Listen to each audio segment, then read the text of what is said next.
Já, við höfum öll fylgst með vandræðagangnum í kringum Helga Magnús Gunnarsson, vararíkissaksóknara. Það er þrýstingur á Guðrúnu Hafsteinsdóttur, dómsmálaráðherra, að grípa til aðgerða hvað varðar hans stöðu. Fyrir nokkrum árum fékk hann áminningu vegna ummæla sem þóttu, vægast sagt, ógætileg.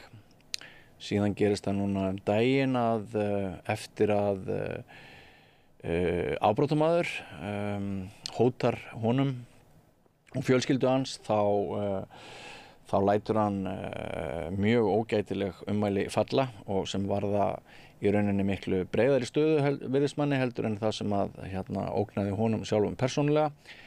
Og þá er það yfirmaður hans, Sigríður Friðjónsdóttir, sem leggur það til að honum verði ýtt út úr starfi og Guðrún Hafsteinsdóttir, dómsmálaráðherra, hefur haft þennan kaleik núna í svolítinn tíma að reyna að taka ákvörðun. Hún á sennilega 2 kosti og báða illa. Hún er eins og tragísk persóna í Íslendingasögunum til forna.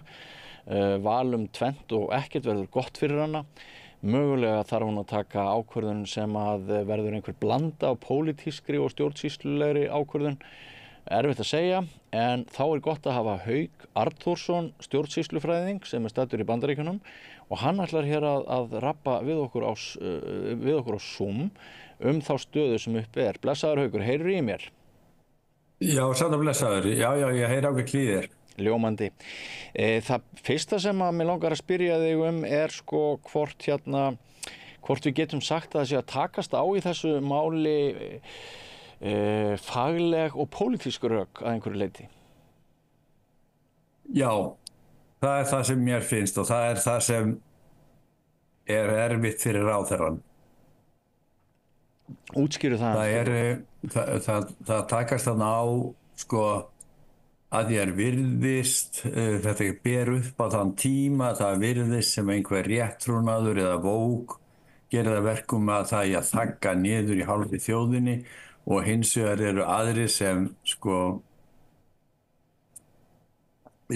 krefjast, kannski hægri sinnaðir og þjóðurni sinnaðir, sem krefjast þess fulls málfrelsis, með að segja hvað sem þau vilja menn og málefni er svona trumpista tjáning og þetta tekst á í samtímanum og Guðrún er undir þrýstingi frá samfélaginu hvaða ákvörðun hún á að taka en engu að síður er þetta bara gamaldags stjórnsýsla ákvörðun. Einmitt. Það var einhver sem nefndi við mig að vinsældir Helga Gunnarssonar hefðu kannski aldrei verið meiri heldur en einmitt núna vegna svona bylgju útlendinga andúðar. Já, það er ekkert óhugsandi. Og ef það er rétt, þá er kostur Guðrúnar sérstaklega vondur. En hverjar eru yfirsjónir, Helga, í þessu máli? Það er fyrst og fremst tjáningin sem mig minnir að vera á 16. júlí, þar sem hann fer frá því að tala Sýrlendingin sem hefur ofsótt hann og fjallinu snýst á ofsóknir og hans hendur en svo vindur hann sér allt í einu út í að alhæfa og fer að tala leigubílstjóra og þá er hann hættur að tala sitt mál og þá er hann farin að tala stóran hóp og þetta er það sem mér finnst alvarlegast hjá honum að það nú gæti orðið erfitt fyrir leigubílstjóra að reyta réttarsins í réttarkerfinu ef hann veit fyrirfram að það er svona andar ekki góðu til sín. Já.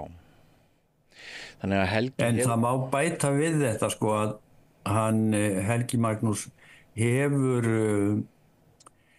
svona gengið út á jaðarinn með að vera alls konar athugasemdir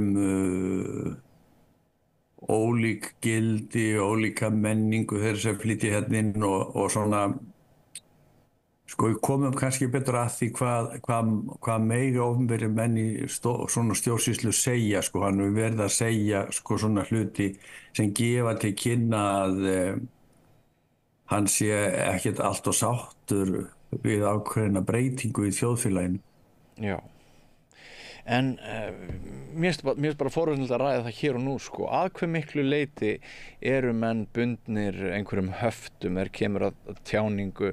Hvenær er skoðun manns í opinberu embætti, manns ein skoðun sem maður hefur frelsi til að posta á eigin Facebook síðu og hvenær er maður bara bundin að einhverjum gildum og siðum og reglum sem að meina manni að tjá sig eitt eða annað? Já, sko það nefnilega það að þessi átök í nútímanum sem við tala að sé tjáningafrelsi, þetta hluti af gömlu máli hjá stjórnsýslunni. Þegar ég byrjaði á Alþingi 1989 og það eru þessar 3,5 áratug síðan, þá var það fyrsta sem okkur var sagt: þú mátt ekki láta sjá því á pólitísku fundi, þú mátt ekki láta sjá því að tala viðkvæm pólitísk mál. Þú getur ekki verið á ljósmyndi á Morgunblaðinu á fundi þess á sunnudagsmorgunum og mætt svo á mánudagsmorgun og farið að þjóna Hjörleifur Guttormssyni. Nei, hvaða stöðu gegndirðu þá á Alþingi? Ég var tölvukall sko. Já, það náði alveg niður tæknina Þetta voru bara almenn tilmæli til sko starfsmanna. Já, einmitt. Og þetta segir sér nú nokkuð sjálft að til þess að hafa trúnað þeirra sem unnið fyrir þá mega menn ekki vera að taka þátt í pólitískri baráttu. Og þetta sama á alveg við stjórnarráðið að það koma nýir og nýir húsbændur í stjórnarráðin og í dómsmálaráðuneytinu Helgi hefur verið undir mörgum, það kom margir húsbændur þar og þeir hafa ólíkar skoðanir og það hefur verið alveg áratugum saman og jafnvel lengur bara óskrifaðar reglur að æðstu embættir menn séu ekki að tjá sig viðkvæm pólitískt mál. Já. Þannig að þegar við erum að tala þetta einhver hugmyndafræðilegur ágreiningur í nútímanum þá finnst mér slæmt að því sláir saman því þetta er bara venjulegt mál í stjórnsýslunni. Einmitt, við erum annars vegar með óskrifaðar reglur en svo erum við líka með skrifaðar reglur og það verður væntanlega einhverju leyti dæmt eftir þeim ef fulls réttlætis gætt eða hvað. Já, það verður það nú og það hafa verið teknað saman siðareglur fyrir starfsmenn stjórnarráðsins að kröfu GRECO og það er verið að ganga frá siðareglum eða búið fyrir lögreglu og fyrir landhelgisgæsluna. Það er búið að gera það fyrir ráðherra og fyrir alþingismenn. Þannig að við erum að sjá þessi tilmæli GRECO koma út í allt þjóðfélagið. Málið er hins vegar það að sömuleyti virðist þessi siðvæðing í ríkisins ganga út á að tekja í box bara fyrir GRECO. Nú er ég búinn að gera þetta og þegar maður fer að skoða siðareglur starfsmannastjórnarráðsins þá segja þeir bara hvernig þeir eiga að haga sér í vinnunni. Það segir ekkert hvað þeir gera þegar þeir koma heim. Það er nefnilega það. Og sem vantar algjörlega upp á og þannig að við erum aftur og enn í sama umhverfi þar að við erum bara með einhvers konar óskrifaðar reglur hvað má og hvað má ekki utan vinnutíma. Já.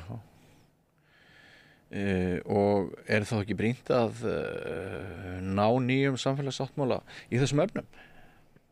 Ég hefði haldið að siðareglur stjórnarráðsins það þyrfti að taka svolítið á þeim það þyrfti að fá svolítið gagnrýni að þær eru mjög eðlilega varðandi starfsemi opinberra starfsmanna en það sem ávantar er að mér finnst að það þurfi að vera einhvern konar síða á hverju einustu stofnun sem er bara fyrir kvörtun. Þannig að almenningur geti sagt ég var að eiga við starfsmann eða netfang í þessu ráðuneyti, mér var ekki svarað innan frests og við höfum ófullnægjandi svör eða svoleiðis þannig að siðareglurnar verða ekkert lífandi hluti af starfinu og veita það aðhald nema almenningur geti hratt og vel og fyrirhafna lítið sagt þarna fékk ég ekki rétta þjónustu. Þannig að ég hef svona ýmislegt út á þessar siðareglur að setja og ekki síst það að þær ná alls ekki yfir það sem menn eru að gera heima hjá sér við eldhúsborðið á netinu. En hvað segiru við þá sem að segja að þetta mál sé dæmi þöggunar tilburði gegn Helga? Hann hefur bara fullt leyfi til þess að lýsa skoðunum sínum og það sé ekkert sem að segja okkur að það muni hafa nokkur áhrif á störfans. Já, það getur vel verið að þessu slái saman við ákveðna þöggunar tilburði í samtímanum en þetta sem sagt í eðli sínu, eins og ég segi, þetta gamalt mál og opinberir starfsmenn geta ekki sagt allt og við kunum taka dæmi. Fullt af opinberum starfsmönnum og yfirmönnum hjá ríkinu var að styðja ákveðið forsetaefni í vetur. Það allt í lagi, forsetinn ópólitískur. Þetta sama fólk hefur aldrei sagt orð nokkurt viðkvæmt pólitískt mál. Þannig að þetta liggja mörkin. Þú getur sem opinber starfsmaður fjallað ýmislegt, þú hefur auðvitað tjáningafrelsi og svo framvegis, en varðandi mál sem eru viðkvæm pólitísku geta komið á þitt borð og geta komið á borðar á þeirra síns þau fjalla menn bara einfallega ekki. Nei. Þannig að það ekkert þöggunar tilburðir að kvart yfir því að Helgi Magnús gangi á land. Það alveg eðlilegt að þessi kvartað yfir því. Já. Hvað heldur að Guðrún geri? Nú hefur komið fram að hún að leita sér ráðgjafar svolítið síðan þessi ósk Sigríðar kom upp. Menn að velta fyrir sig núna hvort fyrri áminning Helga sé gild, hver veitti hana og svona. Ertu sammála því sem ég sagði hérna í upphafi kynningu að hún stæði fyrir 2 kostum báðum illum? Já, svo sannarlega. Já. Og ég tel að hún sé að leita sér ráðgjafar til þess að hafa eitthvað til þess að skýla sér fyrir. Sko, það alveg sama hvor ákvörðun hún tekur, hún fær gagnrýni. Já. Þannig að þetta ekkert spennandi verkefni fyrir hana og mér finnst alveg eðlilegt að hún leiti eins og hún getur á sjónarmiðum, að sættandi sjónarmiðum, að einhverju sjónarmiðum þar sem gerir báða aðila sko ánægða og hérna, já, hún í erfiðri stöðu, ekki síst vegna þess að fylgismenn hennar flokk sko eru væntanlega þeir sem sko telja bara allt í lagi með tjáningu Helga. Já. Og málið hefði kannski verið einfaldara ef hann væri 65 ára gamall, þá blasir einhvern veginn við svo lausn að hann fengi bara, hann bara losaður úr embætti og fengi full eftirlaun. Já, það alltaf útleið fyrir opinbera starfsmenn. Og hún töluvert mikið tekin. Já, það verður spennandi að fylgjast með þessu. Hérna, en þú vilt ekki neina spá svona neinu hérna lyktir?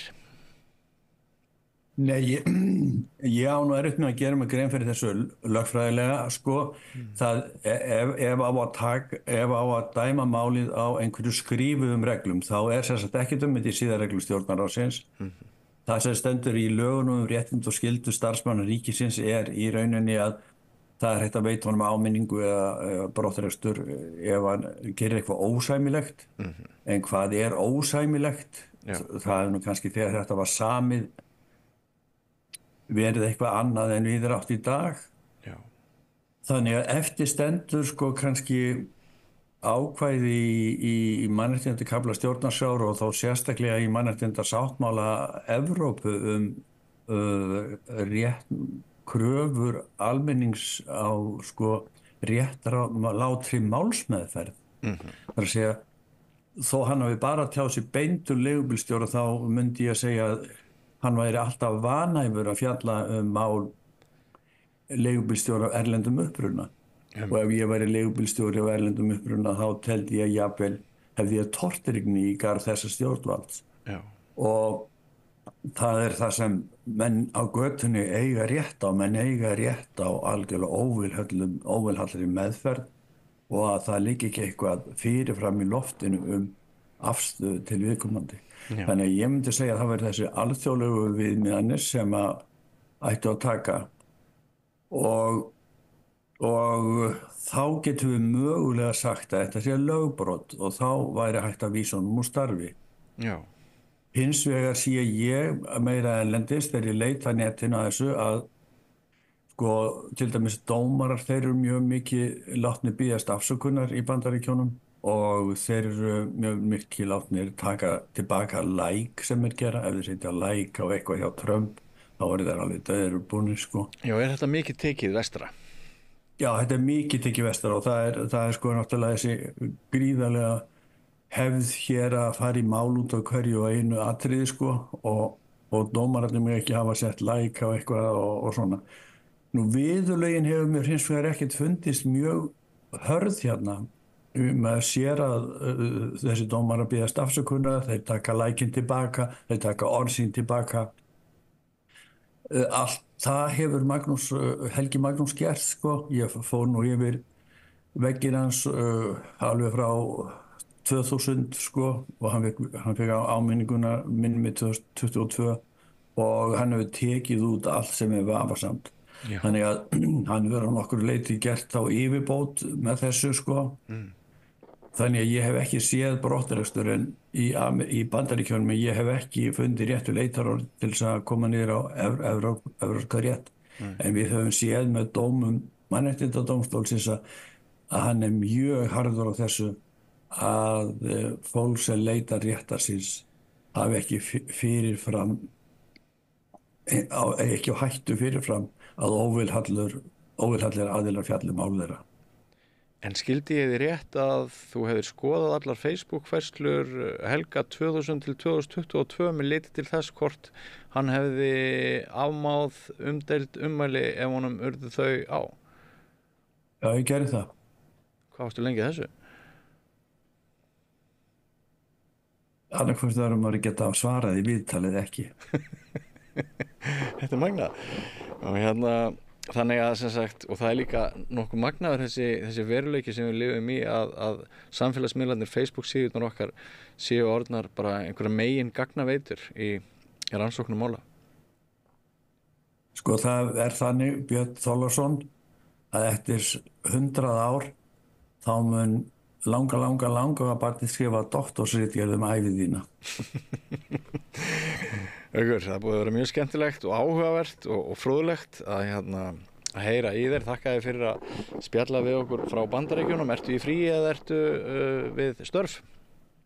Já, við erum í fríi. Við erum að heimsækja son konunnar, hann er hérna í flugnámi og við erum að taka nokkra daga aukalega. Ljómandi. Þakka þér kærlega fyrir spjallið. Já, takk. Nú, við ykkur áhorfendur og hlustendur samstöðarinnar vil ég þá bara segja það að það er búið að vera mjög skemmtilegt að vera með ykkur í kvöld. Skammtinum er lokið. Við höfum farið nokkuð víðan völl og ágætt að minna á það sem að hefur verið tæft á hér fyrr í þættinum að án ykkar væru við ekki í loftinu, við værum ekki án ykkar stuðnings í loftinu. Það er hnappur ef þið farið inn á vefslóðina samstöðin.is þá er það hnappur sem þið finnið þegar skrollið aðeins niður þar sem ástendur áskrift og við biðjum ykkur ekki fjárstuðning en þeir sem eru aflögufærir geta tryggt íslenskri fjölmiðlun áframhaldandi stuðning með því að styrkja okkur með mánaðarlegu framlagi. Við trúum því að við séum að gera hlutina pínlítið öðruvísi heldur en aðrir fjölmiðlar á Íslandi og ef við fáum tilstyrk til þá munum við enn vaxa og dafna. En þættinum í kvöld er lokið. Við sjáumst aftur á morgun. Verið sæl. Segðu það á Samstöðinni. Samstöðin er í eigu hlustenda, áhorfenda og lesenda. Sláist í hópinn og gerist áskrifendur.